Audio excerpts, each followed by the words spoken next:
the central government, the man who's been in Ayodhya recently to look at security arrangements and other matters. Next, Abhishek Singhvi, former Additional Solicitor General of India. We hope he'll have lots to say on the court drama early this week. Is also the co-spokesperson of the Congress party.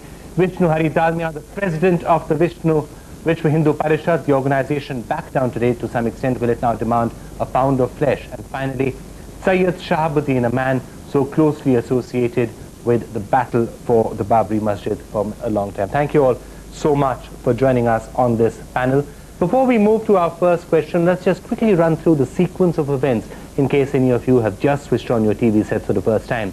After hectic negotiations which lasted through the night, the VHP agreed to hold the Shiladan outside the acquired land as mandated by the Supreme Court. The procession began at around 1:40 this afternoon and headed for Hanuman Gadi, where it was stopped some distance away from the Digambar Akhada. The authorities saying that only 60 people would be allowed to proceed from this point onwards. The Mahant Ramchandran Das and the VHP then decided that they would not proceed any further but would instead carry out the ceremony at the Digambar Akhada. The Shilas or the carved pillars were then handed over to the central observer Shatrughan Singh, who had been sent from Delhi. At the end of the day, no violence and the country is breathing a lot easier.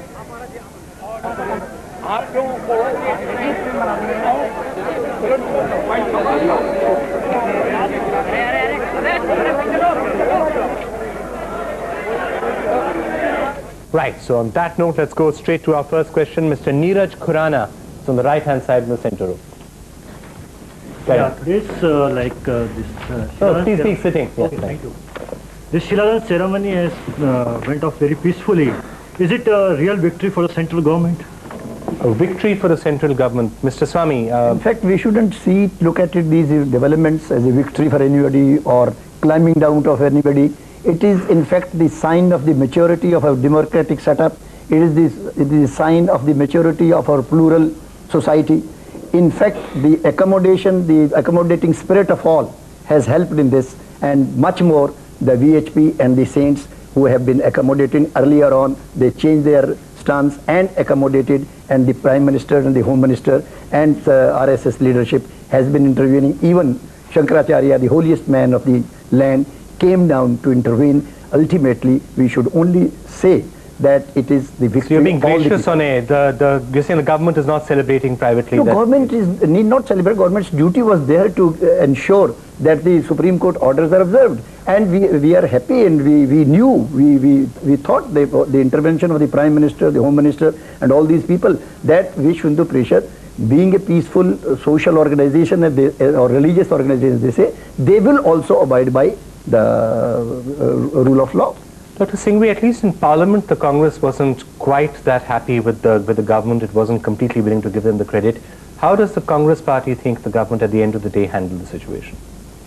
Well, I agree to the extent that we don't need to look at this in partisan political terms. I think the whole nation is relieved that things have gone off well today.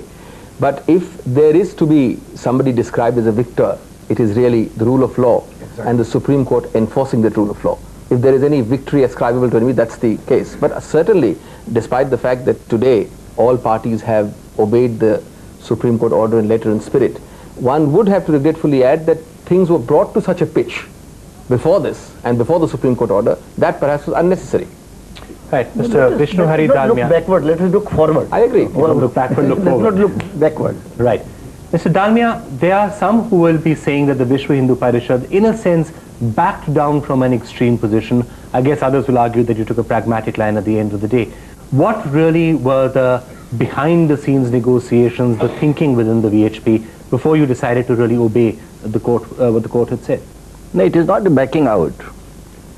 It is what we complied with the directions of the court, we respected the court's decision, and at the same time, we had sent a message to the people that this is only a beginning of our struggle for the construction of the Ram temple, and now that we are going to, now there is no distinction between disputed and undisputed land. Therefore, our now struggle will be for the construction of the Ram temple itself on the place where we want to construct it.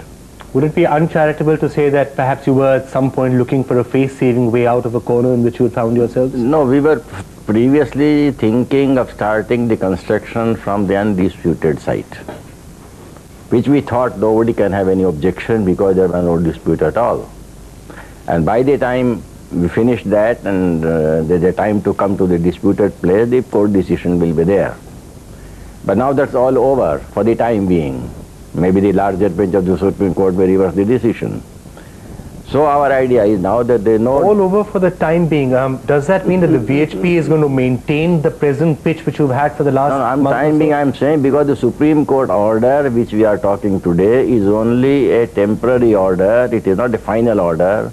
For the final order, it has been referred to a larger bench.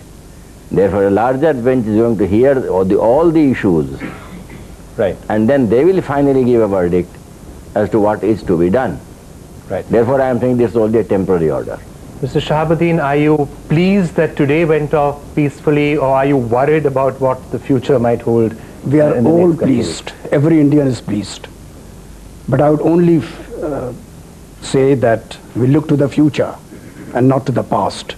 And I hope that just as the Vishwa Hindu Parishad has accepted this ruling of the Supreme Court, they would also accept the final verdict of the Supreme Court on the question of title.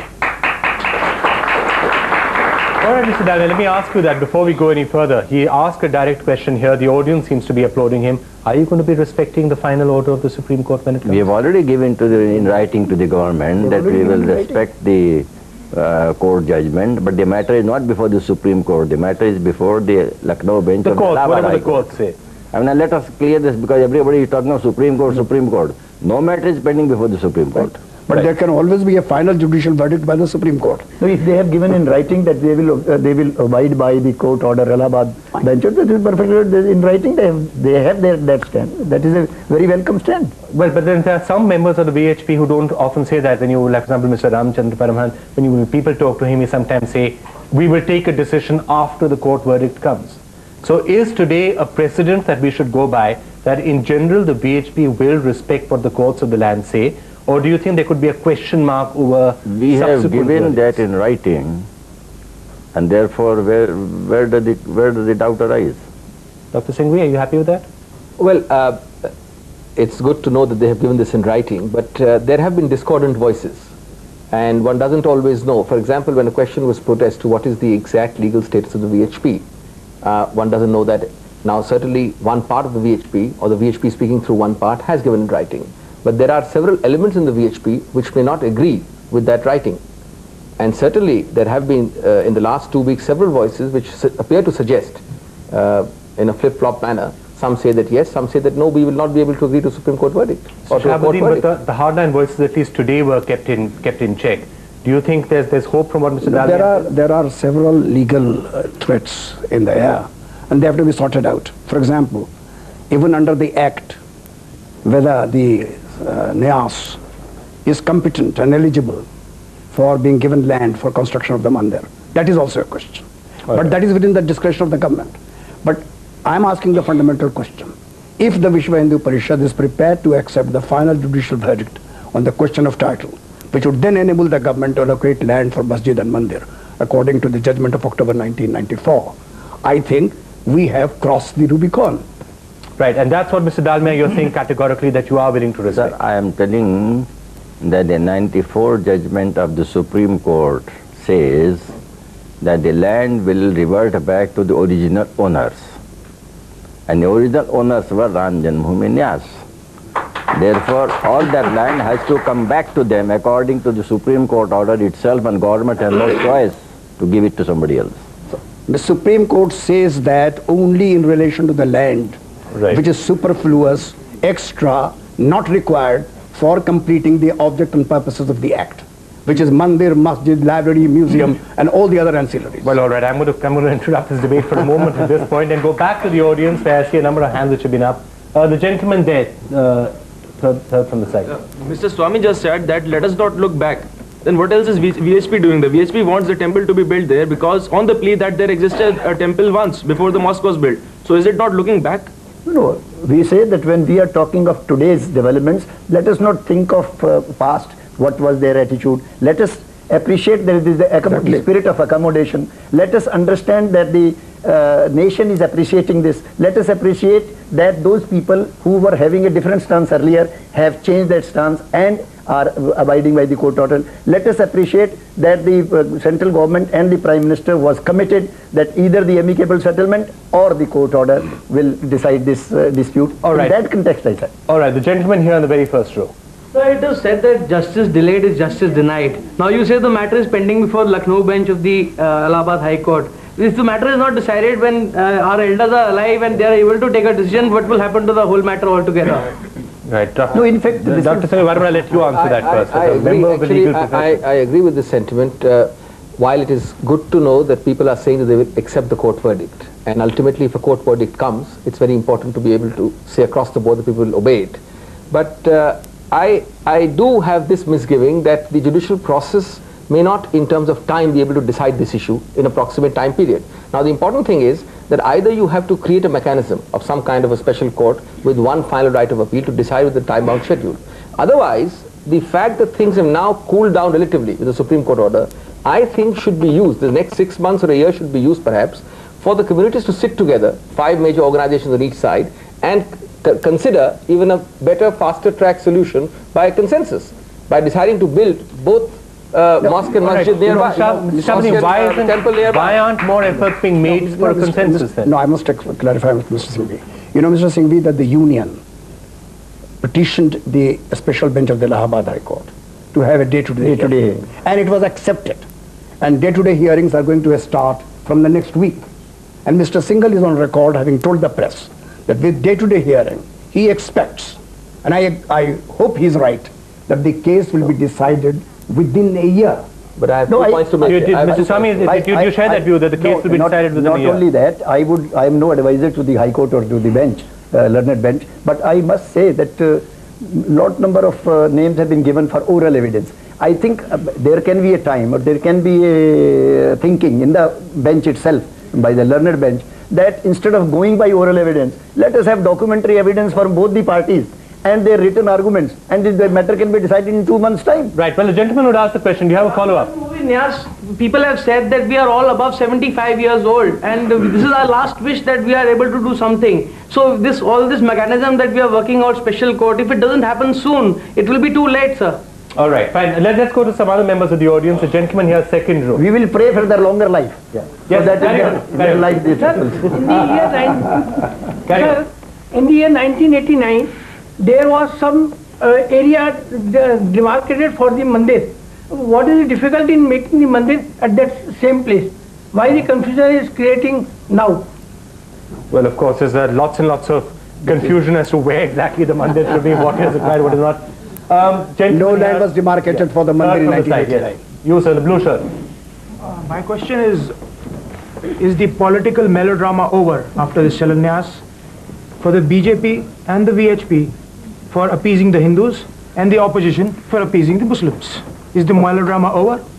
A political drama, now that's actually a sentiment which many have articulated, that this entire exercise has been a political drama for various vote banks. Mr. Swami.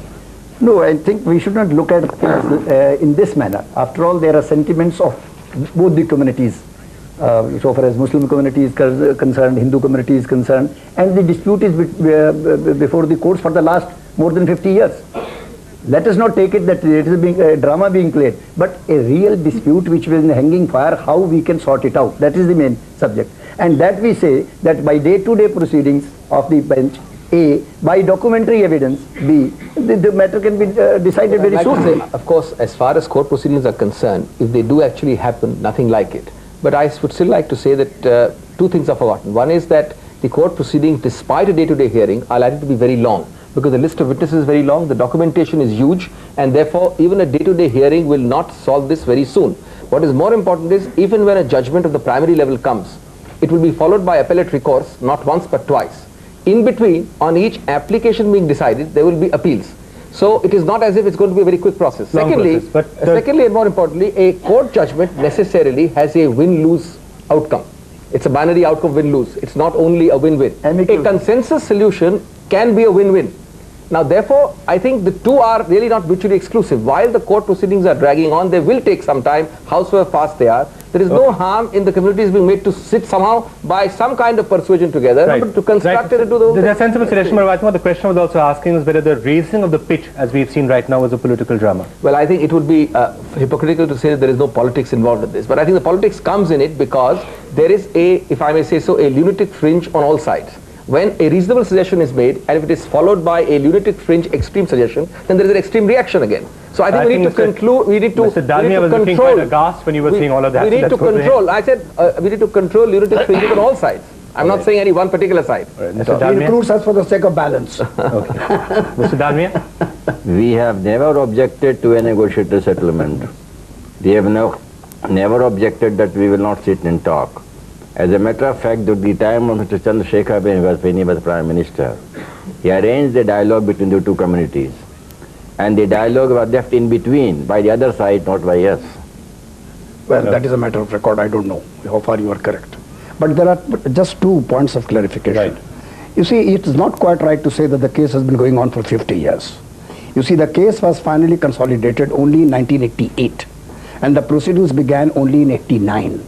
And effectively, then there was a interregnum. The witnesses started, being placed before the court only in 1996. And secondly, your point. Yes, the two sides have presented long list of witnesses. But as far as the Muslim side is concerned, we have presented 25 witnesses so far. We took the floor first. And we have decided to cut down our witnesses in the interest of time. Mr. Swami, before we leave this subject, we're talking about a negotiated settlement. We've seen that today a certain amount of negotiation can actually help in preventing case scenarios. Is this something that the government is now going to proceed on? Yes, certainly. That course is always open for the government, and government would always try, because when the holiest man of the land was also involved, and the Muslim law board also, personal law board also welcomed it, and they said we believe in the sincerity of Shankaracharya ji and all those things which he has come up with. I think if we proceed along with that, the amicable settlement can be there. Only thing is, one has to realize that Ayodhya, it's my personal opinion, not from the government, that Ayodhya being a very pious place of pilgrimage of Hindus, and there being a dispute about construction of a temple at that place, I think amicable settlement can take place if there is a reasonableness and spirit of accommodation from both sides. All right. I guess nobody can object to that. I'm going to take another question now from the audience, from Mr. Sohail Iqbal, who is on the left-hand side in the center row. Yeah, looking at the security arrangements in Ayodhya today, I mean, does the minority community feel, should it feel reassured about the government's commitment towards secularism? Let me come to you, Mr. Shahabuddin. Do you think the government did enough today to prove that it is committed to secularism, or do you think some of the other events of the recent past continue to cast a shadow? Let me be very frank with you. One swallow does not make a summer. There are a lot of misgivings. This was a swallow, you're saying. There are a lot of misgivings. And I cannot explain to you in words this sort of mental environment that the Muslim community was facing last night. There were tension all over the place.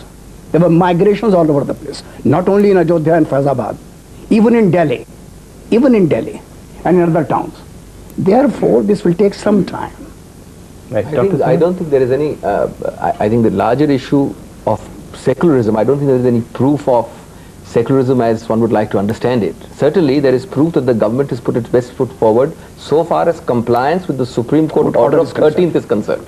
To that extent, I think all of us are relieved and all of us are happy that the government has played its role along with other communities. But I think perhaps to say the larger issue of secularism, I'm not so sure. No, I think perhaps that even for an amicable settlement also, government put its best foot forward even earlier for the amicable settlement when Shankaracharya intervened and when both the let me get Mr. Dalmia in here. I think a lot of these questions could be answered also. Mr. Dalmia lets us into some of the secrets as to what really led to the VHP stance today. Was the government leaning on you, Mr. Dalmia, leaning on the VHP very aggressively to demand that you soften your stand a little bit? You certainly go nowhere close to the acquired land. No. There's no question of anybody pressurizing us or no question of anybody directing us to do a certain thing. We, in the overall interest of the situation, we considered it to make certain amendments. And we thought that with this amendment, our ultimate cause does not suffer. Because our cause, ultimate cause remains as it is, that we have to build the temple. So, for example, you're not unhappy with the security which you saw, you're not unhappy with the fact that only 16 people were allowed to proceed from a certain We are spot. unhappy in the sense that all the Ram Sevaks who wanted to come and participate in the yagna that is going on, they were prevented from doing so. A religious ritual which they were looking for, they were prevented from doing so. We are not happy about that. And we ourselves had organized a very small number of people to come in different batches, come and go after performing the ritual. We never thought of collecting a very large crowd. Okay. So that was a misapprehension, which probably, and then one thing more that I would like to add, that perhaps which the government have said that they had some intelligence information that some terrorists might sneak in and they may blow up the temple, which will create a havoc in the country. Interrogation of certain people who have been arrested does show that the car savers and the temple and Ayodhya is a target now for anti-national forces, anti-India forces, for ISI, for these terrorist outfits, and keeping in view that Pakistan has been exposed all over the world in the eyes of the international community. There may be certain mischievous persons, certain such elements who may play some mischief. We have to keep that also in view. Swami, they did the right thing. Mr. Swami, the fact that there will still be questions at all about the government's commitment to secularism, does that still worry you? You also went to Ayodhya just a couple of days back to take to examine the situation there. Some questioned the fact that you went to the district administration at the end of a very busy day when you spent a lot of time with various VHP leaders. Were you at that time engaged in these negotiations, or my purpose of going there was on the spot study, and there was a lot of inconvenience being faced by the citizens of twin cities of Ayodhya and Faizabad. How that can be relaxed, despite keeping in view the tight. Are you going to relax it now that the thing has passed off peacefully? I even suggested at that time when central government never wanted that the twin cities. So you're now going to be relaxing. The residents of the twin cities should be harassed to that extent. One cannot go to the other town. But I must add that Mr. Swami's visit on that day created a lot of misgivings.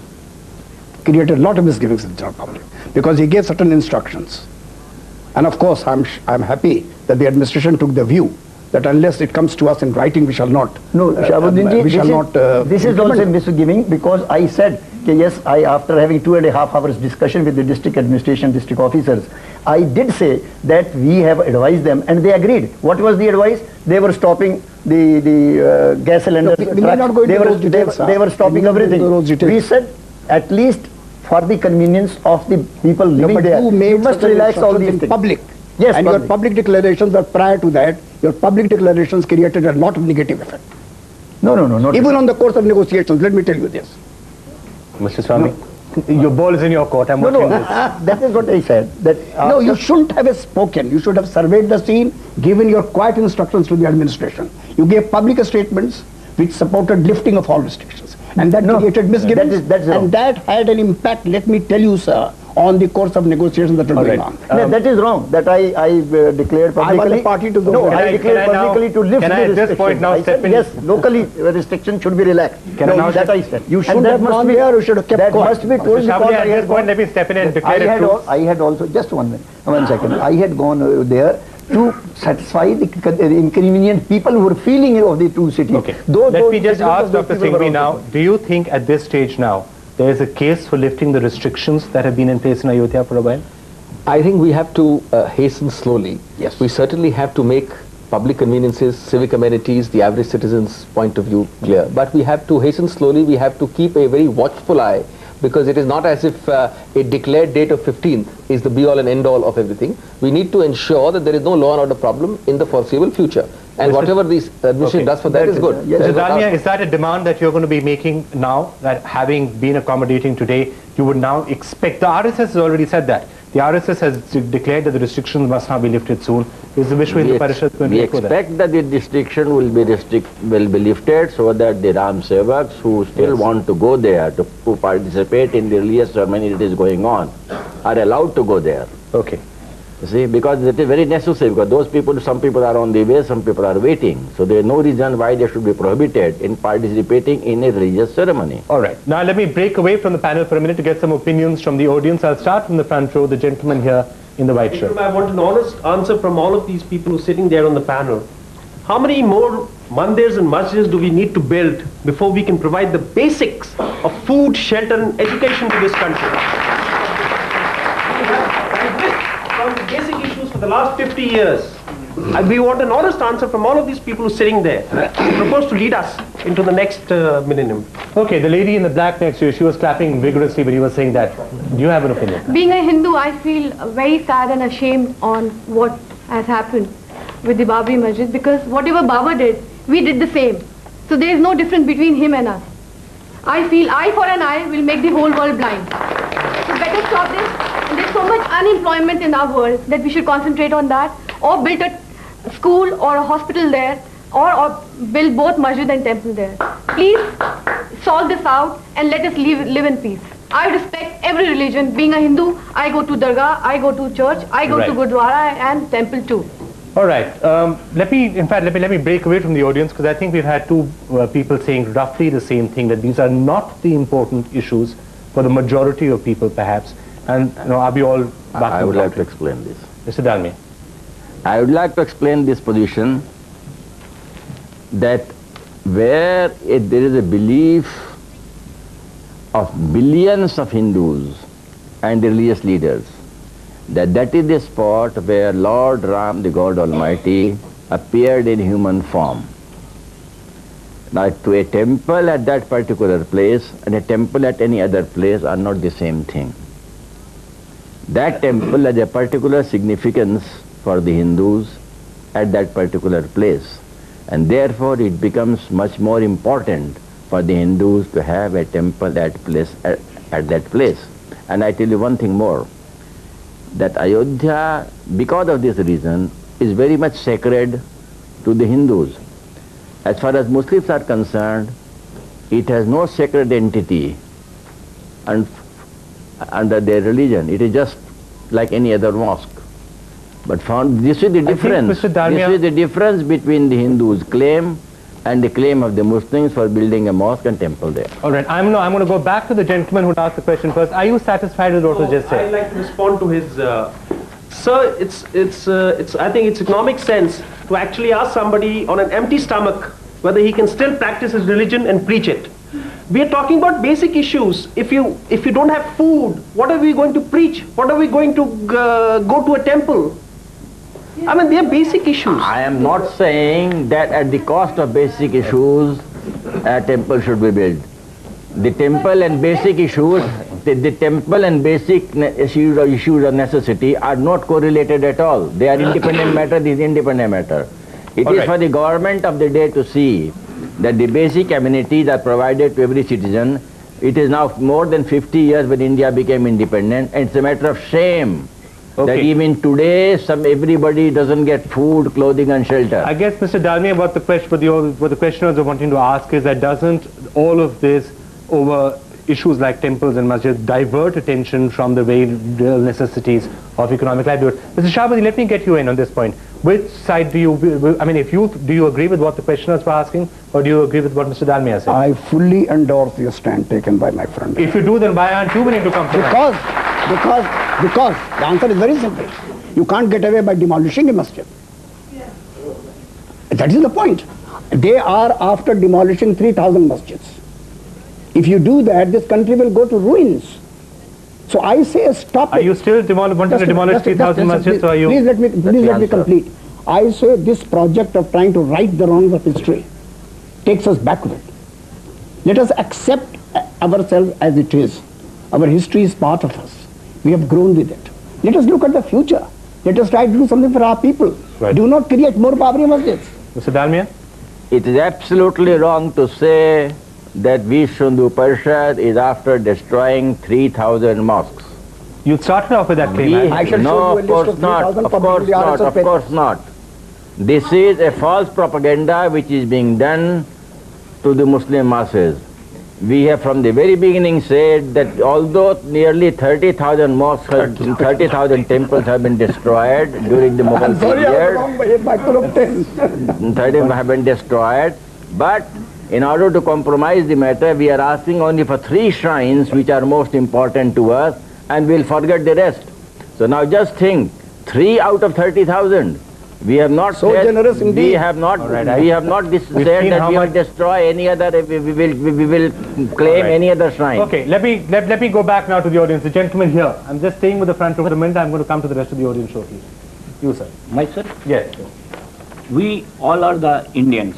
We known as a identification in the world as the Indian, not as a Hindu or as a Muslim.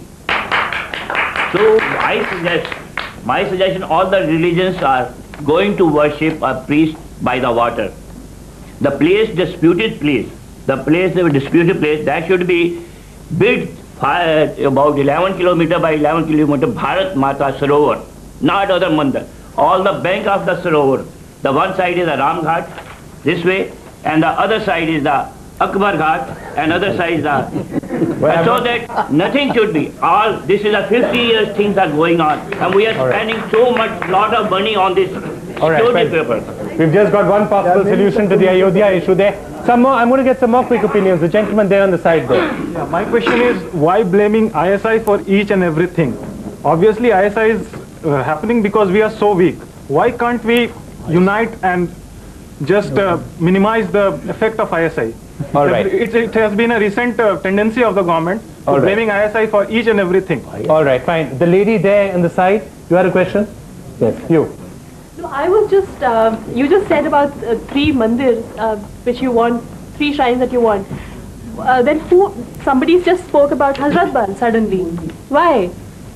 When there was so much chaos and so much confusion, so much tension in the air, a member of the BJP and VHP stands up and speaks about Hazrat Bal. That created so much disruption. Number one, that has been denied by that very person. That was denied by the spokesperson of the BJP the same day that he has never uttered. He rang up Dr. Farooq. He rang up Umar Abdullah also. Katiyar.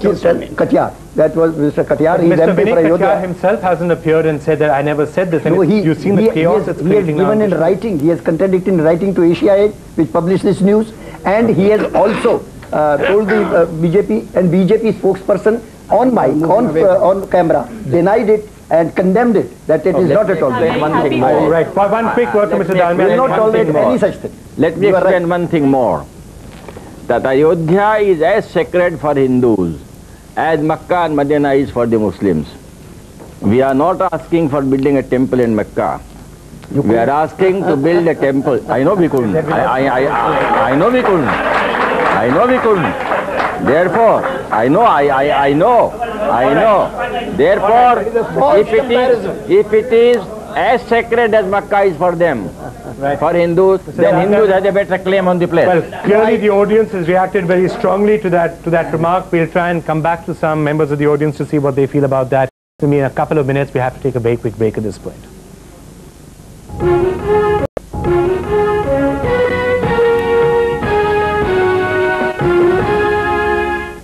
Welcome back to Question Time India on a day when a Shiladan or a small puja ceremony was carried out peacefully in Ayodhya. The entire country seems to be heaving a sigh of relief at this present moment.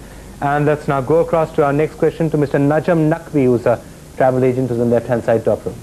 By asking for the symbolic puja be permitted on acquired land, has not the government come up exposed its hidden Hindu agenda? Okay, before I come to you, Dr. Singh, let me get you in on this point because it's also a legal issue. The fact that the government had, let me be more precise, Mr. Soli Sarabji, the Attorney General, had asked for a symbolic puja to be permitted. There has been a considerable amount of confusion as to whether he was representing the government, whether he was speaking for himself, whether he should be... Can you shed some light on it? I think there is no scope for confusion because the events just before, during and after that event lead to only one conclusion. Just bear in mind that first of all, what happened in court involved no legal interpretation, no constitutional interpretation. The question put was not relating to interpretation of any statutory provision or a constitutional provision. It was a straight factual question regarding the logistics of puja, and there was an answer. Secondly, there is no doubt that the Attorney General was representing the Government of India because he was not appearing in any other position on a notice to answer any constitutional issue. Thirdly, well before the hearing, you had the Law Minister saying that there is only one interpretation possible, namely undisputed land can be dealt with as you want. There was a governor, a former BJP Vice President, who said, how can the Supreme Court stop puja? There were several statements immediately after the Supreme Court hearing. The BJP spokesperson, Mr. Malhotra, said that irrespective of what Mr. Soli Sarabji said on whose behalf, we agree with the sentiment expressed. So I think a distinction without a difference was sought to be made. And I think there were really two elements which were not taken into account. One was, I don't think the government ever expected the Supreme Court to come up with as comprehensive, as resounding a rejection of its stand as it did. And that caught them by surprise. And second, and even more important for the government's political future, there was obviously visible discontent amongst the allies. And therefore, to do some firefighting on the allies front, this story was devised apparently.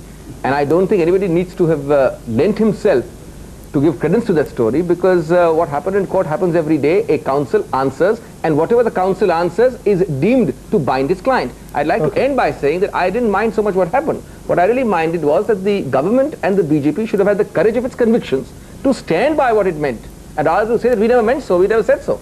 Right. Now, Mr. Court of Soli.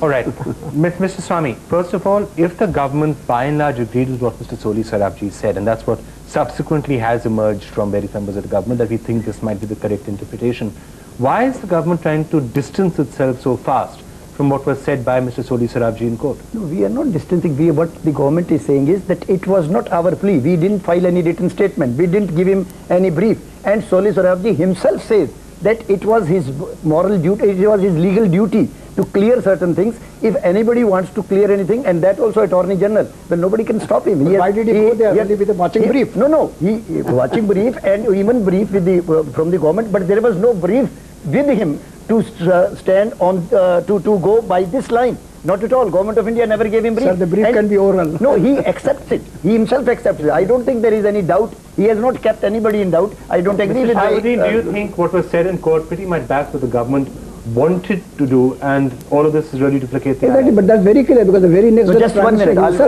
taken the same position. Just 1 minute. That would have been the correct interpretation. No, as if it is not the Supreme Court which lays down the law. It is the Prime Minister and the Attorney General who laid down the law. 1 second. Very unfortunately ab initio fallacious impression that because the allies are saying something, so to appease them, to please them, this is the allies have been saying on many issues. Allies have been saying on many issues their own concern and their own opinion they've been expressing, but there was never anything that allies are going anywhere, despite the efforts of certain political parties. No, never. All right, let's go back to the audience. The gentleman in the white shirt there. Yes. I have a very good solution to the complicated problem. Yes. You know, we have wasted so much government money. Why not, as our Hindu friends live in Pakistan amicably, our Hindu friends in Bangladesh have visited very amicably, can't our Muslim friends and brothers live here the same way? Problem is over. Why to waste so much government money? This is well, so good like that. Well, okay. I guess the lady there. So simple. Yeah, I want to ask, why didn't the government take the allies into confidence before taking this stand of Ayodhya? To take the allies into, I mean, the allies were said they were constantly taken into confidence, and the allies normally on many issues have different opinions, and they do express. But allies were always with the main leading party in the NDA. That's not what the allies are saying. And NDA, allies are also saying Dr. Singhvi saying that's not what the allies are saying. That's what the allies are saying. No, NDA agenda is binding on all, and they have been only insisting that we will be bound by NDA agenda. All right, some others who haven't answered the question yet. The gentleman there on the center row there, third from the back, third from front. Yes. I want to ask, as Mr. Singhvi said earlier, that the best and fast solution could be the common consensus between the two communities. So I want to ask you, what could be the common consensus when both of the communities are hell-bent, one to build the temple, another not let the one to make the temple there? So what could is it not confusing or making the people confused over that issue, that what could be the common consensus? And we should have faith in our law. Law may be time-taking, but that doesn't mean we should not have faith in our law. We should wait for the Supreme Court decision. Okay, let me come to both of you on that issue. That he in sense seems to be asking that, seeing both the communities, at least both the representatives in this matter of the two communities, seem completely rigid in their stances. Is there any possibility of a compromise at all? Mr. Dalmia. I have already said what importance this particular place has for Hindus and for what reason. And as far as Muslims are concerned, it has no particular importance for them in under their religion. So in other words, you're not going to compromise on that spot. Let me explain. Therefore, for Hindus, it is a very sacred place. For Muslim, it is just an ordinary mosque like any other. And then we have ample evidence to prove that a temple did exist there already. And now, in answer to question, one of my gentlemen from the audience who said, let me correct him to say that Hindus are not leading a life with dignity in Pakistan and Bangladesh. Well, getting into Pakistan and Bangladesh is broadening the scope a little bit. Mr. Shahabuddin, you heard what Mr. Dalmia saying, that particular spot has great significance. There's talk of a negotiation of possible compromise. Do you think there's a scope at any stage for the Muslim community to compromise? Well, see, first let me explain.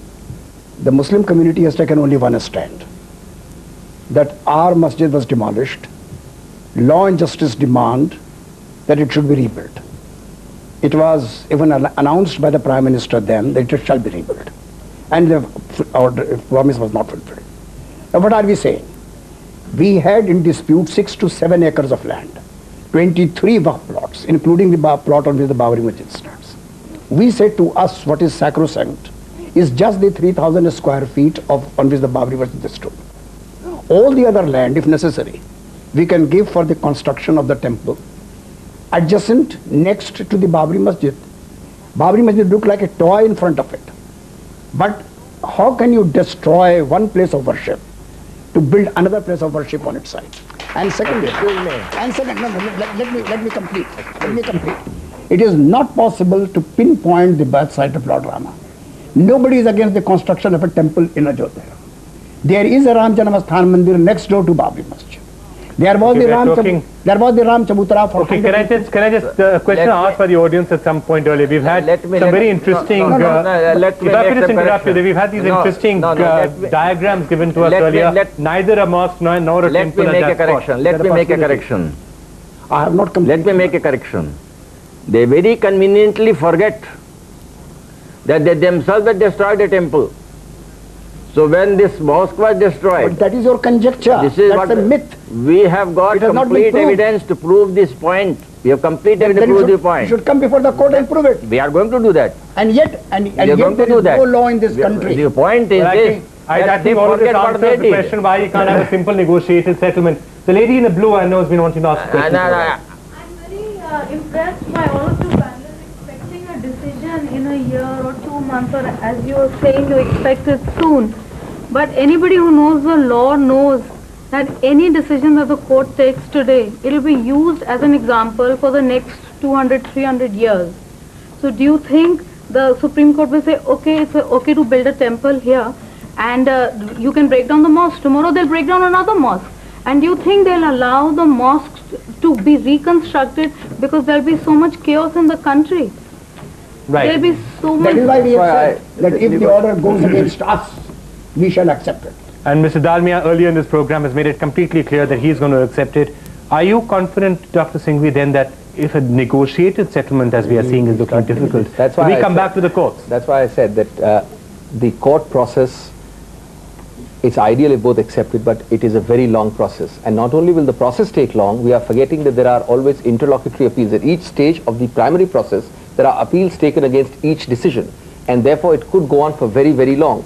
Therefore, once there is a cooling period, which is the position now, I don't see any difficulty why the communities can't sit together. And I would entirely endorse what was earlier said, that this is completely digressive of all energies. Therefore, the community sitting together could make all these things there into a fantastic On that note, we've had lots of emails along that same line also. For example, Mr. Govindan Somu has written to us from Kuwait saying, what is the one good thing our BJP government has done for the people who elected them to parliament to rule such a big country, India? How does the Ayodhya issue improve the economy of the country and of the people? It's that same, along the same lines, Mr. Swami. Do you think, let me just put it to you, the BJP government has, over the last year, 2 years, been talking a lot about economic reform, pushing for the economic upliftment of the people. Now that this immediate Ayodhya crisis is over, is that again going to become your top agenda, or will you be... No, it has been always an agenda. There are different two issues. What the gentleman talked about, the economic development, the prosperity of the country, everybody wants. Every government has been trying for the last 4 years. And this government has also been trying with the liberalization, globalization. That has nothing to do with the present question. But I see a ray of hope when the temple and mosque can be built, because VHP has been offering from the very beginning that let the temple be built here because it is a sacred place, a place of pilgrimage for Hindus, and outside the precincts let a mosque also be made. Car sevak should go there and their car sevak should come here. In such spirit, if both the this accommodating spirit, both the parties. In other words, you're pretty much echoing what Mr. Dalmia is saying. You are not supporting their position. That's all. Each time Ayodhya takes place. Each time Ayodhya you are supporting the position, Mr. Swami, or you're echoing what Mr. Dalmia is saying. No, what Mr. Dalmia is saying is that there is a temple should be made there because it is a sacred place. I, in the beginning, also said that both the leaders of both the communities should come forward to realize. This. It should not be left only on one particular. I must intervene here. You see, you cannot pinpoint the birth side. No, nobody. Right, just a minute. Right. Let me complete my argument. You know that when the first parakat took place, it was only 3 feet inside. It was moved 40 feet westwards. Why can't you move it back 10 feet? All right, I'm going to have to interrupt Mr. Ramesh. We'll come back to the subject in just 2 minutes. I'm going to interrupt all of you. I'm coming back to the subject in just 2 minutes. We have to take a very quick break. We'll have a final word from all our panelists after this break.